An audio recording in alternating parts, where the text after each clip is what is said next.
Azərbaycan Respublikasında Heydər Əliyevin və İlham Əliyevin hakimiyyət dövrlərinə aid oxşar cəhətləri müəyyən edin.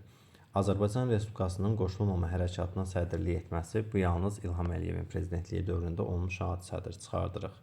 Azərbaycan Respublikasının konstitusiyasına əlavə və dəyişikliklərin edilməsi bu 2002-ci ildə Heydər Əliyevin dövrü, 2009-2016-cı illərdə İlham Əliyevin dövründə qeydə alınmışdır. Ona görə 2-ni götürəcəyik, 2-ni burada yazırıq.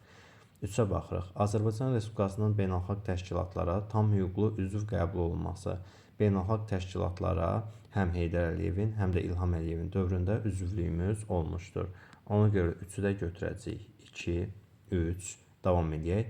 Torpaq islahatı nəticəsində kəndlərin pulsuz torpaqla təmin edilməsi 1996-cı il Heydər Əliyevin dövrünə aid bir hadisədir. Ona görə çıxardırıq. Azərbaycan neftinin ixracını təmin etmək üçün neft kəmərlərinin istifadəyə verilməsi yenə hər iki prezidentin dövründə bu tipli hadisələr olmuşdur.